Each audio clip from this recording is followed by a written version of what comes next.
Nah, ini karena apa? Pengen haji. Tapi begitu orang Madura pergi haji, semuanya setor uangnya ke bank. Karena apa? Karena tidak ada pilot mau menerima UNH. Makanya jarang, bahkan mungkin sangat sedikit kiai yang kemudian tegas mengatakan bank haram.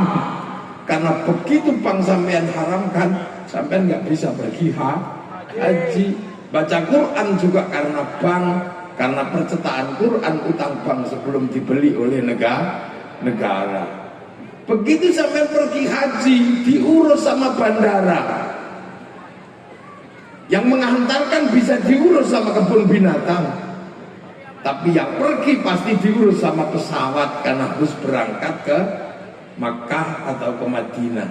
Begitu diberangkatkan oleh pesawat, sampean diurus sama orang Yahudi yang bisa bikin pesawat. Makanya kalau ada yang bilang bunuh semua Yahudi, hancurkan, kita siap-siap haji berenang dari sampah.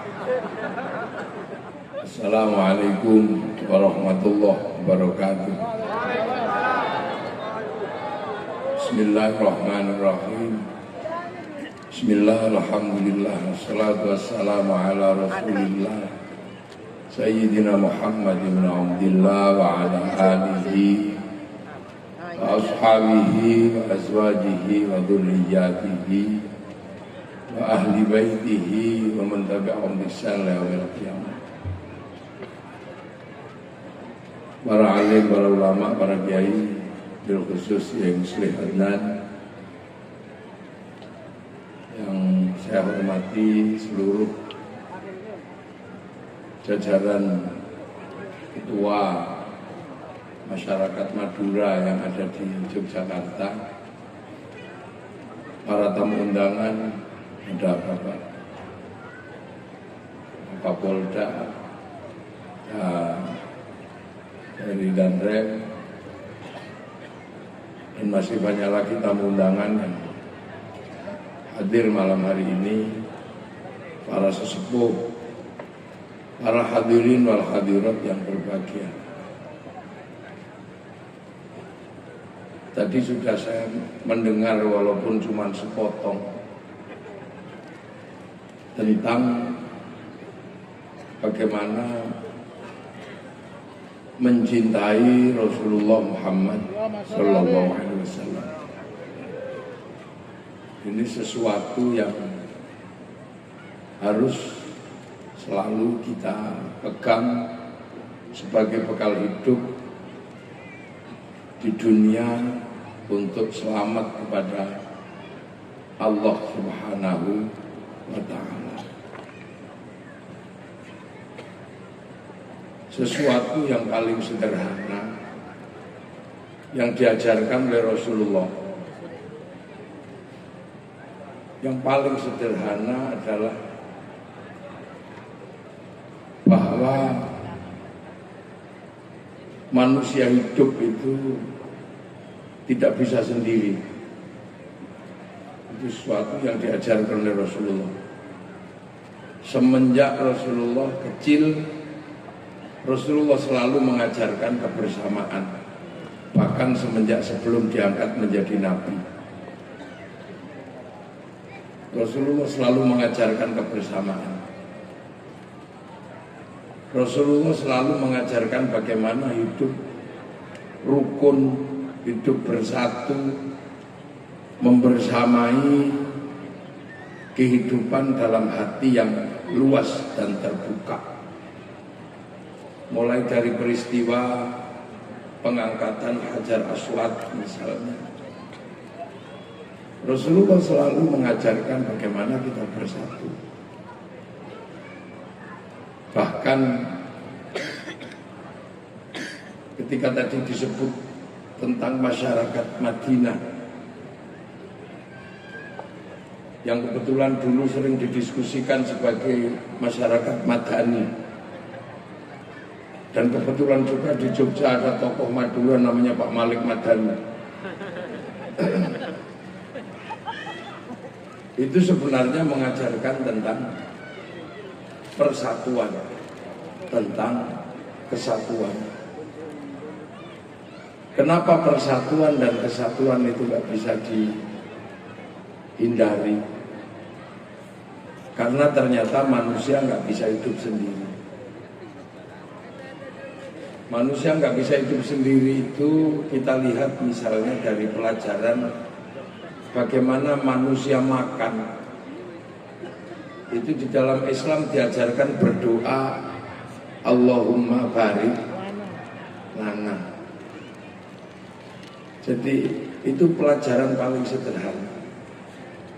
Pelajaran bagaimana manusia tidak bisa pisah antar individu, antar suku, dan antar bangsa. Itu tercermin dari sederhana ketika Rasulullah mengajarkan kita berdoa makan Allahumma barik lana. Kenapa makan itu bukan barik li? Padahal makan itu kita sereten ya sereten sendiri. Kenapa makan saja doanya barik lana? Karena makan yang kita masukkan ke dalam mulut itu melibatkan seisi dunia terlibat. Ketika kita makan nasi, satu piring nasi yang kita makan, di situ ada piring. Maka kita melibatkan pabrik piring. Yang kita nggak ngerti pabrik piring itu yang bikin Islam apa bukan Islam. Bahannya dari apa kita juga nggak pernah mikir. Yang penting bahwa setiap kita makan pasti ada terlibat pabrik piring. Saat kita makan nasi, kita semuanya tahu bahwa nasi itu ditanam di sawah. Kalau sawah itu tidak diatur oleh BPN dan agraria, maka bisa terjadi carok di mana-mana. Maka ketika berbicara sawah, kita berbicara tentang aturan agraria dan undang-undang pertanahan. Artinya apa? Peran negara. Ketika kita makan nasi, jelas di situ ada beras. Kalau ditanam di sawah kok sampai ke atas piring, itu berarti ada proses pemanenan. Dan sekarang ketika panen padi, kita pasti melibatkan mesin pemanen yang kita nggak tahu produksinya siapa.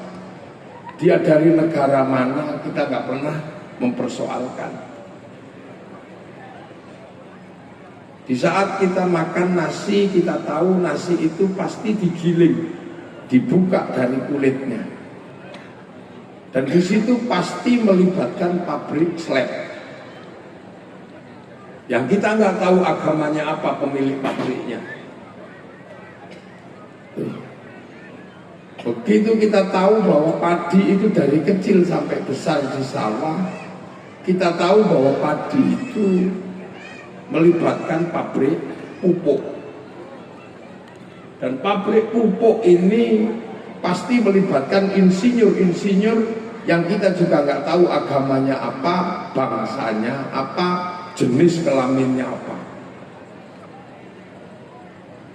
Terus kita makan nasi, dari beras menjadi nasi, kita semuanya tahu di situ ada keterlibatan pabrik kompor, ada keterlibatan pabrik rice cooker, ada keterlibatan pabrik panci, ada keterlibatan gas dan pertambangan. Yang di situ juga tidak lagi orang mempersoalkan pembuatnya agamanya apa, bangsanya apa, negara dan sukunya apa.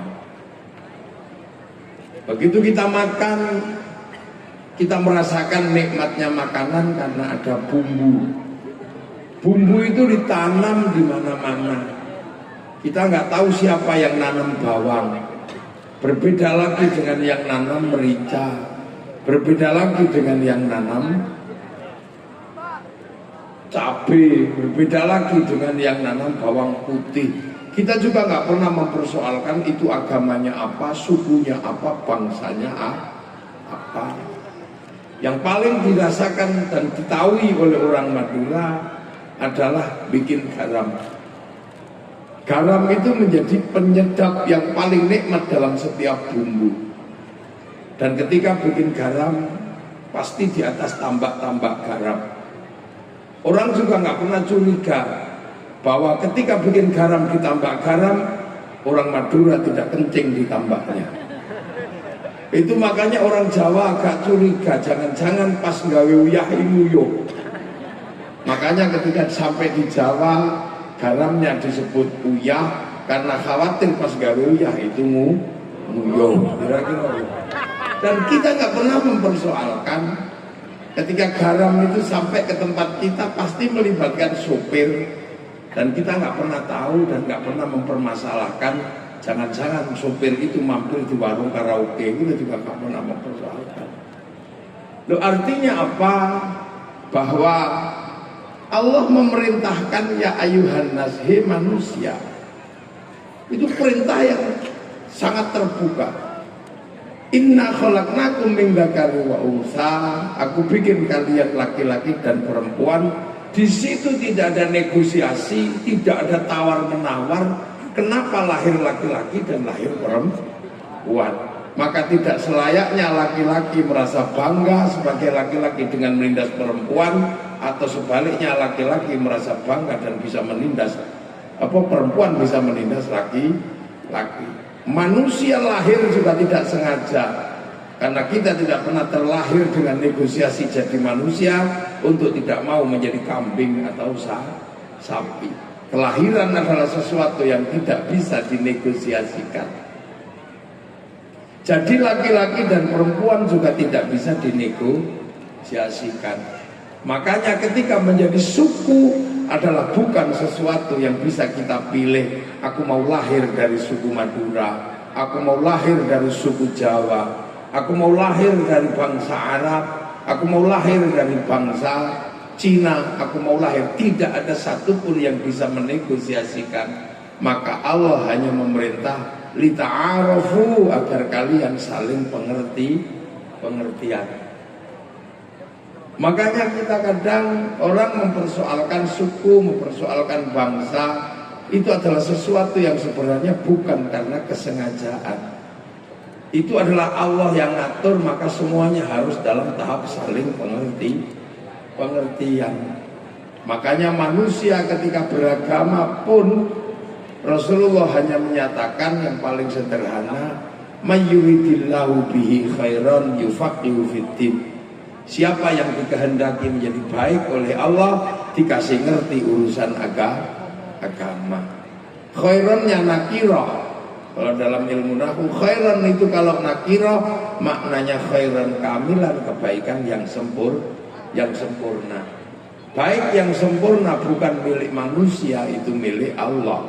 Tapi kalau manusia sempurna pasti bukan karena sendiri. Kalau kebaikan hanya milik Allah yang sempurna, maka manusia kalau baik pasti tidak sempurna. Makanya sering saya contohkan dalam setiap pengajian, saya katakan bahwa pengajian ini baik. Kalau di prosentase pengajian ini baik dengan prosentase matematis, maka siapa yang paling baik?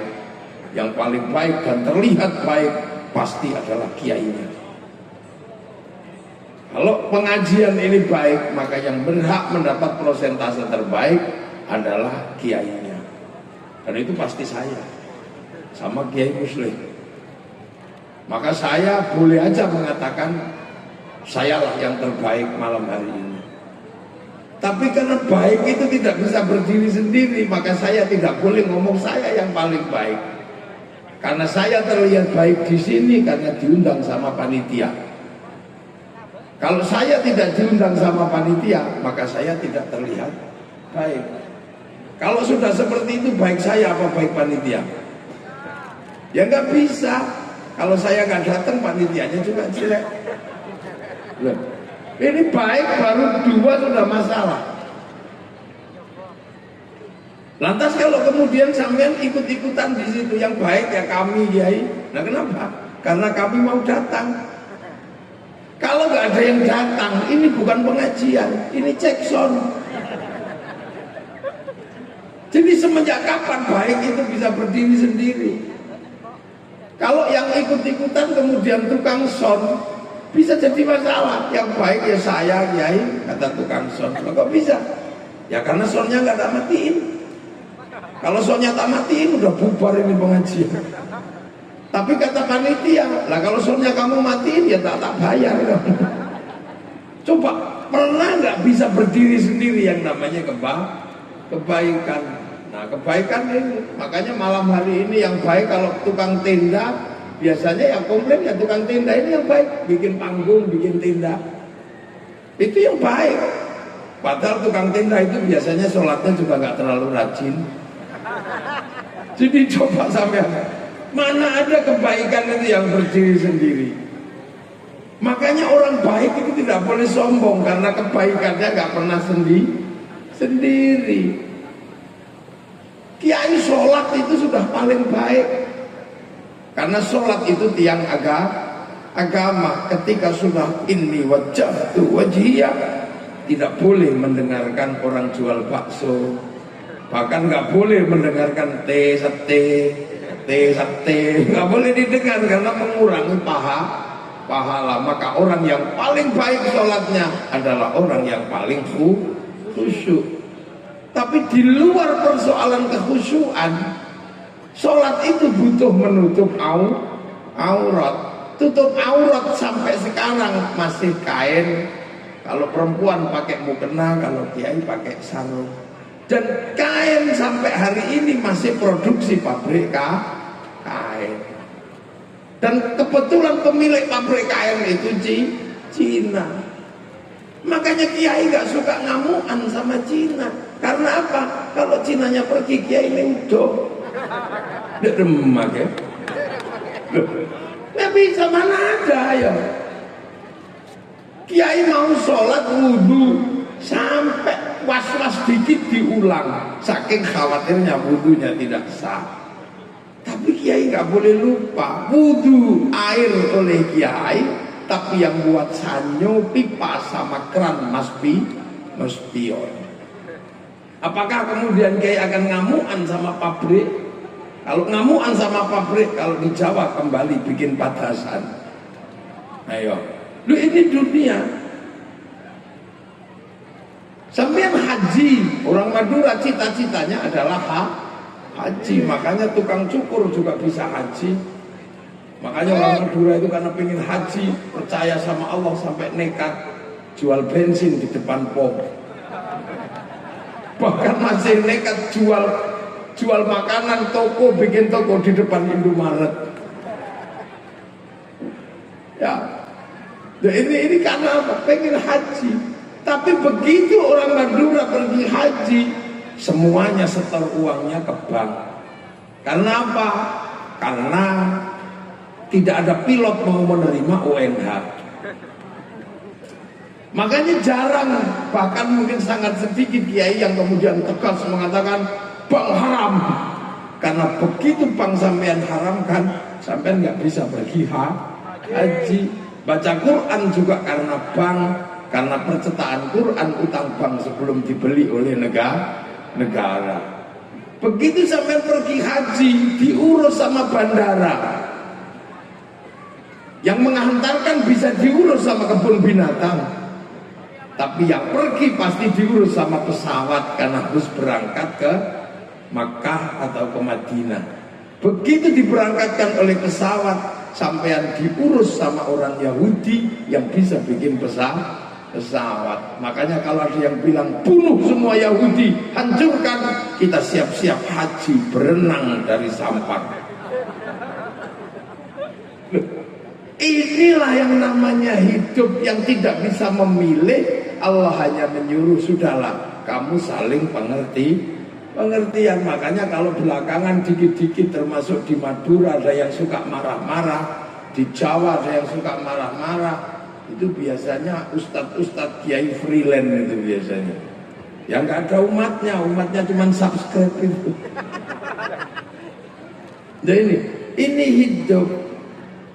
Makanya ketika Rasulullah hidup tidak bisa menghindari perbedaan suku, perbedaan bangsa dan perbedaan agama. Itu terjadi di Madinah. Ada Banu Quraidah, ada Banu Nadir, ada Banu Quraidah. Sukunya banyak, bangsanya banyak, tidak bisa memilih. Rasulullah hanya menyatakan apa? Kullukum ra'in wa kullukum mas'ulun an ra'iyati. Hiduplah kalian sebagai para pemimpin, karena kalian semua adalah para pemimpin, dan hiduplah saling bertanggung jawab antara yang mimpin dan yang dipimpin. Konsep hidup bersama antara yang mimpin dan yang dipimpin saling bertanggung jawab dalam bahasa Rasulullah adalah ra'iyah. Ra'iyah adalah hidup berbeda suku, beda bangsa, beda agama, tapi saling bertanggung jawab, saling mengerti, saling memahami. Konsep ra'iyah itu diberlakukan di Indonesia menjadi rakyat. Dan satu-satunya bangsa muslim terbesar dunia yang bisa menggunakan konsep ra'iyah untuk warga bangsanya hanya Muslim Indonesia. Artinya kalau berbicara tentang sunnah, kita negara paling sunnah. Makanya ketika sudah mengikuti konsep ra'iyah, tidak ada lagi saling menonjolkan suku, saling menonjolkan agama, saling menonjolkan bangsa. Kita bisa mimpin dan bisa dipimpin. Pemimpin kita bisa jadi agamanya berbeda dengan kita, dan kita bisa jadi pemimpin yang memimpin orang yang berbeda agama dengan kita. Itulah namanya ra'iyah. Makanya dengan konsep ra'iyah yang dibawa oleh para wali, para ulama dulu membawa Islam ke Nusantara, termasuk ke Madura, maka kemudian hilanglah yang namanya akulah suku terbaik, akulah bangsa terbaik, akulah nenek moyang terbaik. Hilang karena mengikuti konsep ra'iyahnya Rasulullah. Yang kawulo akhirnya bisa pidato berdiri dengan kulo.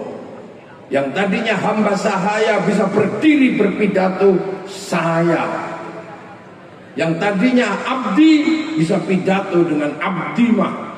Yang tadinya khusus para dewa yang disebut pukulun menjadi panggilan orang biasa yang namanya ulun di Banjarmasin. Maka konsep ra'iyah tidak bisa lagi menerima orang yang mengagung-agungkan suku, mengagung-agungkan keturunan, mengagung-agungkan masa lalu. Karena ra'iyah inilah yang menyelamatkan kita dari perbedaan suku dan bangsa. Itu terjadi kenapa? Karena para ulama ketika datang ke Nusantara memang menghadapi situasi yang lebih rumit daripada situasi di Arab. Situasi di Arab sampai sekarang monoton, tidak terlalu berlebihan. Biasa dari dulu, yaitu ketika ulama bahas hewan, dari dulu ya paling yang dibahas itu adalah unta, kambing sama sapi. Tapi begitu ulama sampai di Nusantara, yang dibahas binatangnya lebih banyak. Mulai dari terenggiling, garangan, sampai undur-undur ada di Indonesia. Dan itu dimakan semua sama oleh orang Indonesia. Entung sampai apapun dimakan. Kepompong dimakan. Ketika di sana membicarakan tumbuh-tumbuhan dan buah, tidak jauh dari masalah kurma, masalah delima, masalah jeruk. Begitu sampai di sini, mereka ulama-ulama harus membahas duren, harus membahas kesemek, harus membahas cipluan dan teman-temannya. Di sana bahas hantu paling cuman syaitan sama jin. Begitu sampai sini ketemu dengan wewe gumbel, gendruwo, suster ngisot, kolor hijau. Kalau ditarik naik ke atas, kira-kira hantu Indonesia itu nasabnya kemana? Ke setan apa ke jin? Makanya begitu ketemu agama berbeda, suku berbeda, maka kemudian konsep yang bisa diterapkan adalah konsep kesetaraan Rasulullah. Jadi kita bukan people, Jadi yang harus diingat, Indonesia bukan people. Kalau people itu vox populi vox dei, suara mayoritas, suara Tuhan. Begitu dia mayoritas, dia menjadi diktator. Artinya apa? Menjadi diktator mayoritas. Makanya Ikhwanul Muslimin sama khilafah tidak cocok di negeri Ro'iyah Indonesia. Kita juga bukan komunis. Kalau komunis itu proletar. Begitu dia banyak diktator proletariat, maka komunis tidak cocok hidup di negeri Ro'iyah. Dan kita satu-satunya bangsa muslim yang bisa pakai konsep Ro'iyah atau rakyat. Ini catat ini. Makanya Ro'iyah itu kalau ngumpul bersama namanya musyarakah. Apa itu musyarakah? Persekutuan yang saling melengkapi antara Ro'iyah. Saling melengkapi. Kita membangun masjid yang melengkapi adalah pabrik. Kita pergi haji yang melengkapi bank. Kita pergi haji yang melengkapi macam-macam. Dan itu harus ketemu kiai ngantuk. Ternyata yang menyiapkan rokok, gudang garam, itu Cina, jarum, sampurna. Ketika kita mau ngaji, yang mempersiapkan mobil adalah orang Jepang. Ketika kita mau komunikasi antar bangsa, antar negara, antar individu, yang memfasilitasi adalah Samsung. Ketika sampean bikin terbangan seperti ini, yang menyiapkan kulitnya adalah pedagang kambing, bukan pedagang sapi. Ketika kita bikin pengajian, yang menyiapkan sonnya adalah bakul son. Macam-macam ini hidup dalam kesepakatan yang namanya musyarakah. Makanya jadi ulama tidak boleh kemudian semena-mena selalu anti ini, dikit-dikit musyrik, dikit-dikit kafir, dikit-dikit bid'ah. Karena musyarakah adalah konsep kerukunan yang saling melengkapi antar ro'iyah yang berbeda-beda. Itu.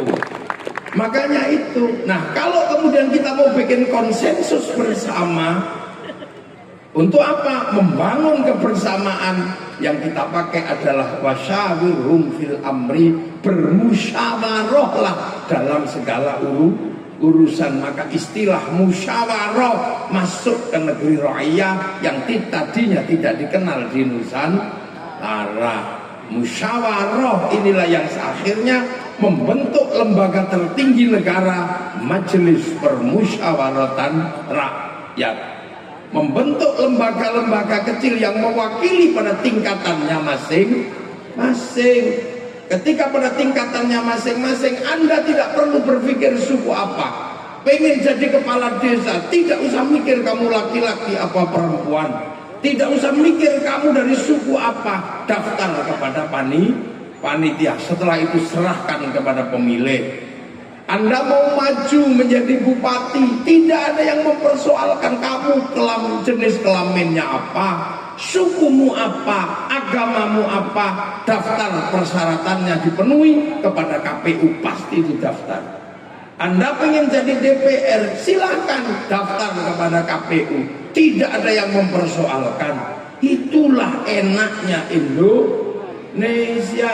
Sehingga siapa? Anak petani tetap bisa menjadi DPR, anak buruh bisa menjadi bupati, anak tukang cukur bisa menjadi bupati, anak bakul sate bisa menjadi DPR.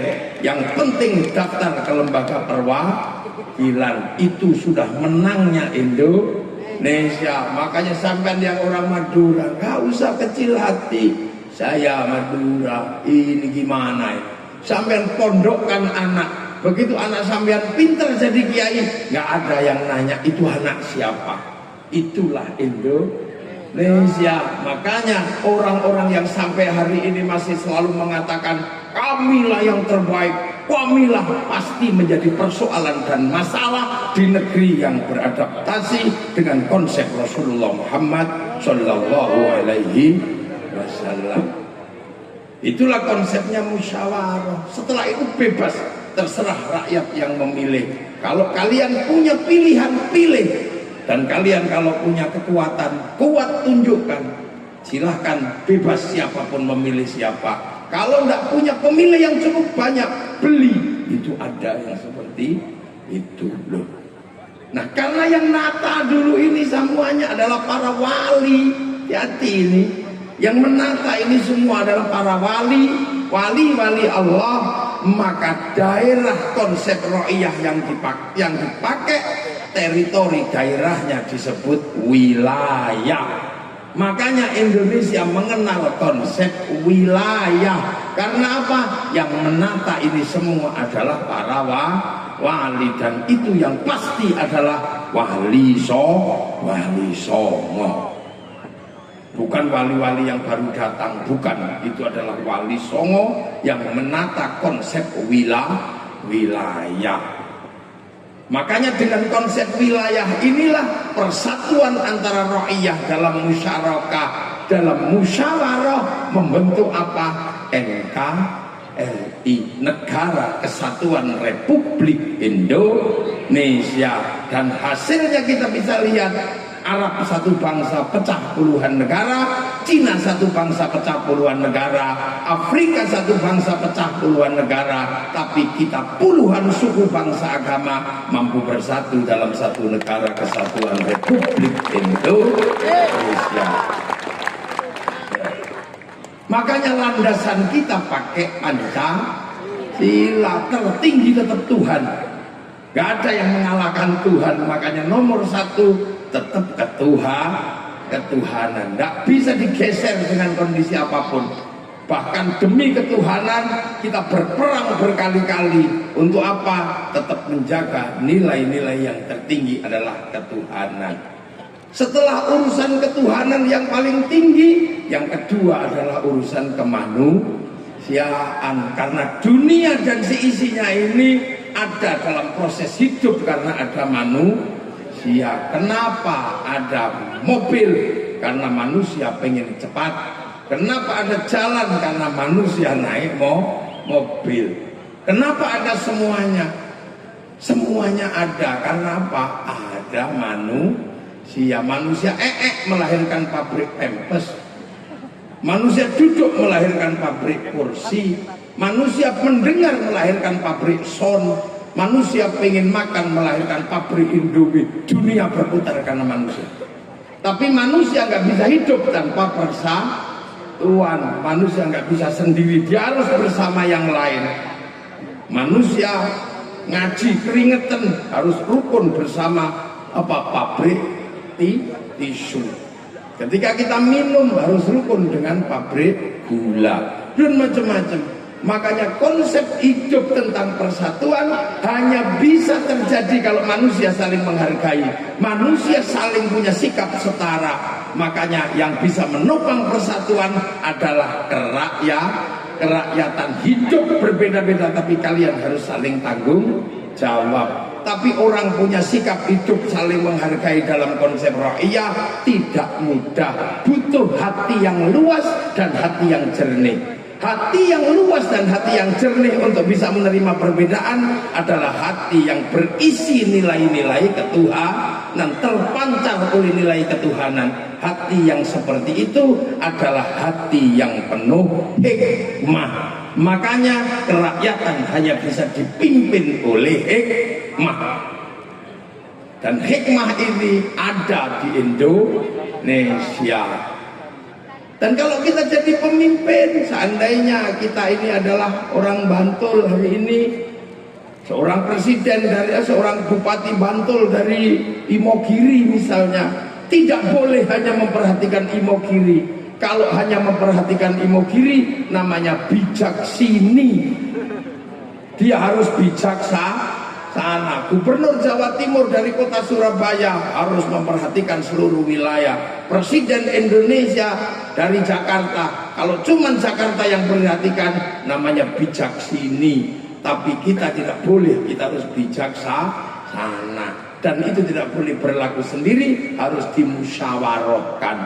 Dan kalau kita sudah musyawarah, pakailah perwakilan, akan tercipta keadilan sosial bagi seluruh rakyat Indonesia. Maka jangan heran dengan konsep itu. maka Islam berkembang luar biasa di Indonesia. Orang sholat paling banyak di Indonesia, masjid paling banyak Indonesia, orang hafal Quran paling banyak Indonesia, orang haji paling banyak di Indonesia. Karena apa? Keselarasan konsep ra'iyah, musyarakah, musyawarah, wilayah, dan akhirnya jadi NKRI. Jadi kalau ada yang nanya negeri mana yang paling sunnah, itu ada di Indonesia. Assalamualaikum warahmatullahi wabarakatuh.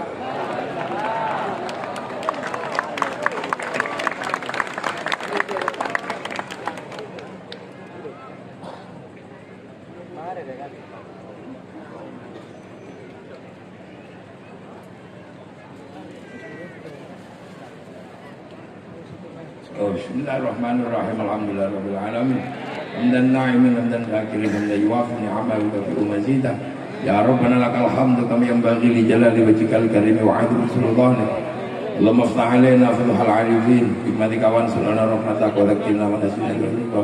Bidaka ya Allah, ijal auladana dzurriyyatina dzurriyyatan shalihan shalihatan ahli ilmi ahli khair ahli ibadah sunnati ya ma'budil masjid maqasidana maqasid dunia wal akhirah wa rizqan halalan thayyiban wa ajran ya Allah.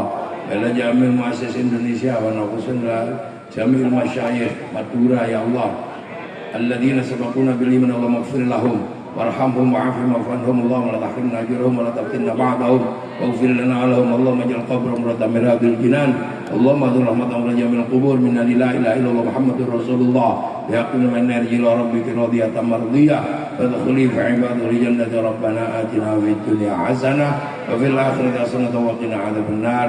Sallallahu alaihi sayyidina Muhammadin walhamdulillahi rabbil alamin. Al-Fatihah. Siratal ladzina an'amta 'alaihim ghairil maghdubi 'alaihim waladdallin. Amin. Assalamualaikum warahmatullahi wabarakatuh.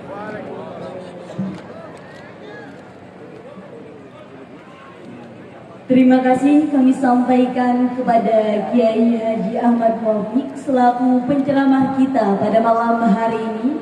Semoga apa yang beliau sampaikan dan harapkan dapat diamalkan oleh kita semua.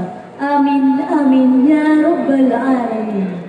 Tentu dengan dibacakannya doa pada malam hari ini, berakhir pula lah acara kita pada malam hari ini.